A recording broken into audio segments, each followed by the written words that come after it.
Let's start this before sweat marks come onto this shirt. Love being a sweaty human. Hello Stardust, welcome back to Radical Raspberry for another video where I'm going to share with you 21 lessons I've learned in 21 years. By no means am I sharing this believing that I have some sort of superior knowledge, but I do believe that you can learn from every single person. Stay tuned if you're interested in learning the 21 lessons that I have sometimes painfully acquired through this 21 years of existence. And don't forget to thumbs this video if you enjoyed, comment down below, and subscribe for more content. Birthdays are something that is a ritual. It happens yearly, and I think there can be the potential for a lot of is metaphoric even a word?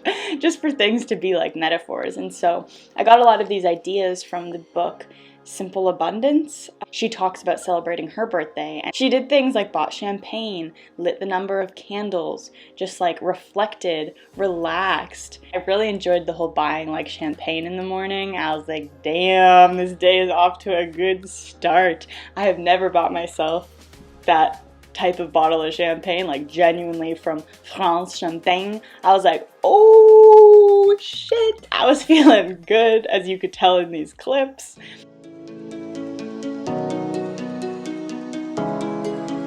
No celebration is complete without champagne, baby! I thought this would be funny to watch me open this. I don't really know how to open it, so this is probably going to be a montage of me struggling, and I'm just going to play some music and vibe.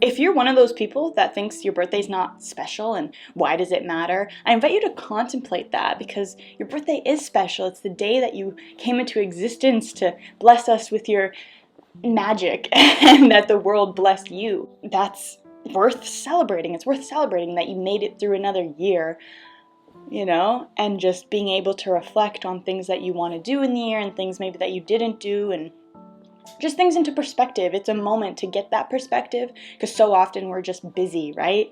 This society really encourages busyness. So having a day for yourself and doing things for yourself and buying yourself a gift maybe that you've wanted for a long time, all of those things to me are a part of self-care and self-love, but reflection as well, you see. I'm going to read these lessons, and as I do, you're going to see some beautiful B-roll of me celebrating my birthday. Okay, so enjoy. My first lesson that I've learned in 21 years is that plants make my surroundings better. I used to be that girl who like rejected bouquets of flowers, that I was against them because they seemed so girly. And as you can tell from, you know, certain things that I've done in my life, I'm really trying to rewrite the narrative of what it means to be a woman, and there's a lot of rejection of status quo and societal expectations, and I've practiced that through action by doing things like growing out my armpit hair and shaving my head, right?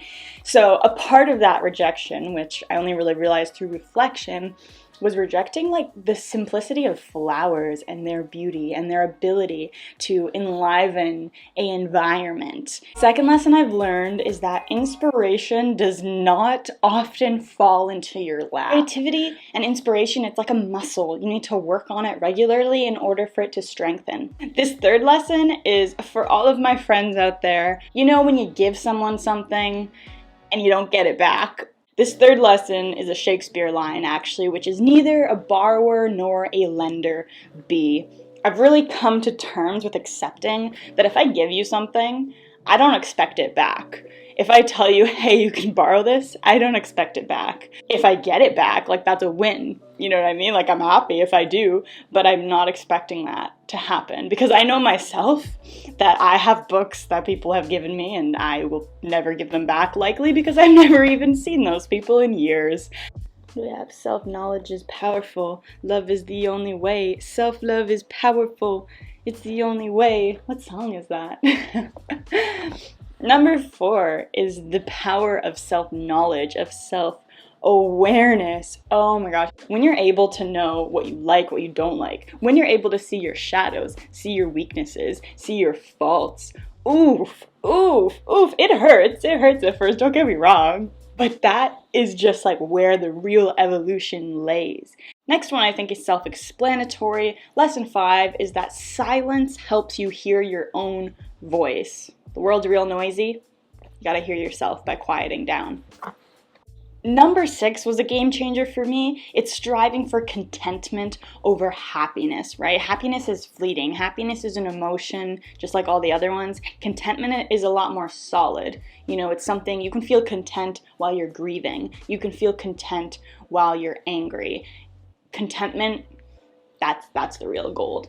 Number 7 is figure out what you want and don't settle for less. So I want to read, I highlighted it yesterday and I was like, yo, this shit is so me right now. So here we go. Okay.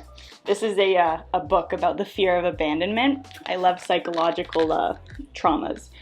Anyways, it says, it's normal to feel that it's easier to lower expectations and hope rather than increase drive and determination, especially in matters of the heart where we have a constant fear of being hurt or disappointed.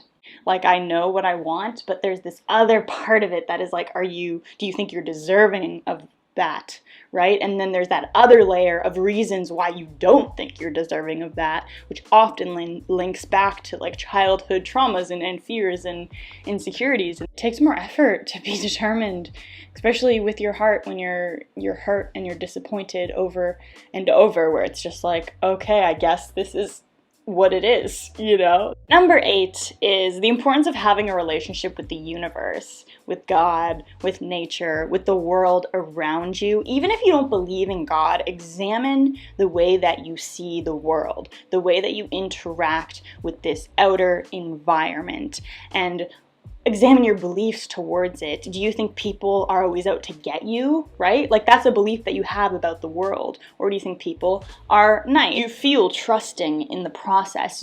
What's like the quote that it's like, the squirrel doesn't like worry about getting the nut? It's something like that though, right? The squirrel doesn't worry about getting the nut, it gets the nut. I can't say nut one more time. Nut. So regardless if you believe in God or not, I think it's important to examine the relationship you have with the world, and you can choose to sit in doubt and fear, or you can choose to see it in love and trust. And so developing that relationship can give you a lot of comfort in times of need. Number 9 is seeing the extraordinary in the ordinary. It's taking a moment to pause and appreciate a flower or an insect. And I absolutely love seeing ants like carry something like for a long time. It's amazing. It's extraordinary, even though it's so ordinary. So be open to that, because the most beautiful moments in life are those ordinary things, right? Number 11 is that skincare routines are important. You know, skincare is a form of self-care, of like self-love, you know? I've done a lot of research. I've made videos about like natural skincare routines that I've had. A lot of articles I've read about skincare are like, find your skincare routine in your early 20s, create that routine, that habit, so then when you get older, you'll be rocking it, you know? Number 12 is to take moments to look around and celebrate how far you've come. Even if you haven't reached the goals that you want to reach, even if you feel like you haven't accomplished anything, take a moment and just take in. Like right now, y'all, look around. We've been like striving through a pandemic right now. We've been dealing with like just political turmoil, like just collectively. Take a moment and celebrate. Maybe you haven't reached the top, the pinnacle of success, but you're like here, you know? Just look back and be like, damn, see that hurdle? I got over that. Number 13, nature is life. Take care of it. That's all. Number 14 is the duality of nature. Whether this is like a universal truth, like I look at it like a universal truth, but it could just be an ideology that I'm adopting, Regardless, anyways, I talk about this in like the Divine Feminine video. It's just all about duality. Like, that's what life is. It's no happiness without sadness, no white without black, no sun without moon, no egg yolk without the shell, you know, like no heat without cold, no this without that. It's just the opposites. It just is, it's the same. It's all the same. This truth really helped me accept myself on a deeper level and accept the duality of myself. I really like the Walt Whitman quote. All about the quotes today. Do I contradict myself? Very well then, I contradict myself. I am large, I contain multitudes. Oof. Number 15 comes from Buddhism, which is the power of accepting life's suffering. If we're rejecting the fact that like life sucks sometimes, and like sucks in the term of like there's pain from change, there's pain from our environment, there's pain from our mental chatter, like there's just pain. Life is painful. The only way for us to overcome it or to not become so attached to it is to accept the inevitability of it. Number 16 is learning the difference between passive and active listening. This will change your relationships. This will change how you look at people. This will change, whether you notice a red flag right away. There's a difference, you know what I mean? Like, passive listening is just like, you're like, yep, I'm thinking about what I want to say next. Active listening is like, I'm going to engage with this person just by being in the moment, by almost becoming them, by listening to them. There's a big difference. I think the world needs more active listening in general. I think it would solve a lot of issues. 17 is that your parents impact you a lot. I think oftentimes we reject being like our parents, it's like, I never want to be like them, I'm never going to be them, I'm nothing like them.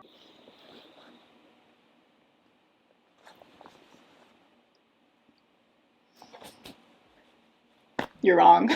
18 is the lesson that systematic racism, sexism, ableism, heteronormativity, all of these things program our minds, and we all end up holding these biases, and we need to do the work to change the narrative, because this shit is damaging to the individuals, to each other. Being aware of the media that you consume, because within that it holds all of these messagings and conditionings and really brainwashing. We got to do the work to unlearn it, okay? Which is exhausting. Number 19 is that your heart knows what is right before your mind chimes in. Oh, I find it really hard to listen.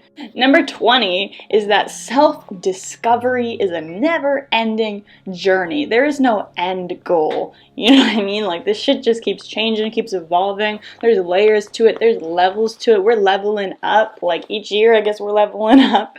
There's constantly new things to discover about yourself, which is really a beautiful thing. You know what I mean? Because we are changing, and as we change, there are new things and new facets and aspects of ourselves. And yeah, that's enjoyable. Don't let that tire you. You know what I mean? So it's like, yeah, self-knowledge is important, but realizing that that's always changing. We're constantly discovering new things about ourselves. That's fun. That's a good time. Makes life less bland. There are planets within yourself, solar systems. It's big out there, it's big in here too. There's a lot to see. And number 21 is that some things only experience teaches. There's this quote that I read off of a tea bag, and it says, a thorn of experience is worth more than a lifetime of scolding. So you can have somebody tell you something. This is so like adolescent, when your mom or your dad or whatever your parental figure is like, don't do this, don't do that, that's bad, this person's bad. You do it anyways, and you end up learning that they're right. But them telling you that, that's not going to teach you. Like, sometimes you need that thorn of experience. That's the only way. Like, some things just can't replace that. Like, listening to these videos, I can preach about lessons, whatever. But you actually, like, experiencing that, you're like, whew. You can read all of these books in the world. You know what I mean? Like, you can read about traveling to places, but you actually traveling there, that experience is worth another level of insight than any book will teach you. I want to keep this last part short and sweet. This is to my friggin' supportive, loyal subscribers, homies. Like, Thank you. I struggle with believing that my content is of value and that people actually like care and like notice that I'm gone. So like, thank you for putting those comments out there and asking if I'm okay, you know, balancing work and life, and telling like welcome back and thank you. Like sometimes I think we all need encouragement, and y'all giving me that just by viewing this and saying things in the comments, like that means more to me than you'll ever know. I just want to say I find it difficult to put an actual day when I upload things, which I feel bad about because I think that you deserve somebody who is like consistently uploading on the same day every other week or every week or whatever. But for now, you can expect to see 2 videos from me every month. I don't know the exact day. I might work that out. It's hard to predict my schedule every week, so I find that challenging. I hope you can understand, but the minimum, I want to be able to get 2 videos out a month. I just want to give a big shout out to you. You're the real MVP here. Thank you for watching. It means more than you will ever know. I hope that you have a wonderful rest of your week and your month and your night and your day and your life if I never see you again. Don't forget to subscribe if you haven't already. And because I inconsistently post, if you turn on that notification bell, you will always know when I do, which is appreciated. So thank you once again. It means a lot. And as always, don't forget to think beyond and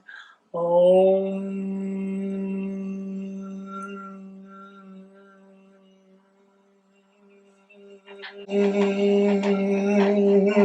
wanted to take a moment to like cheers to something. I feel like it's so like symbolic. Like I want to like infuse this beautiful sparkling glass of champagne with my intentions for this 21st year on the friggin' planet. I want this year to be infused with gratitude and with just the fierce, unapologetic, shameless adventure of getting to know myself and sharing that with other people and not being afraid to be vulnerable and not caring about people's expectations, my expectations for myself, and like this thought of trying to be like someone and trying to be like someone who's other than me. So here's to a year of discovering my shadow self, my authentic self, and healing.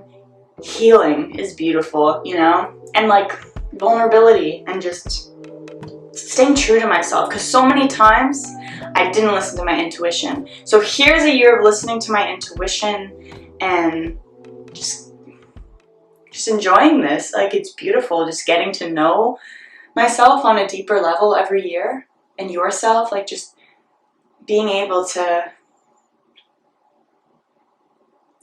just witness this is a blessing on its own. So thank you to the creator for my life, for freaking being alive right now, because I know that is a blessing on its own, and my health.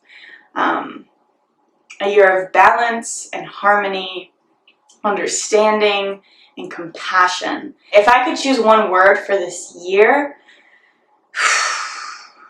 it's gonna be compassion. Self-compassion. I learned a lot about that through meditations, and that shit is powerful. It's not just about being compassionate when you're happy, because that's easy. It's about being soft on yourself when you're going through something, when you're grieving, when you're sad, when you're doing that shadow work. It's showing that compassion and softening your heart to yourself in any struggles that you feel you're facing. And may new opportunities and dreams and plans and visions welcome their way into my life, because I am ready for inspiration. And Lord, give me the power to act on that inspiration shamelessly, unapologetically, and as my authentic self. Cheers.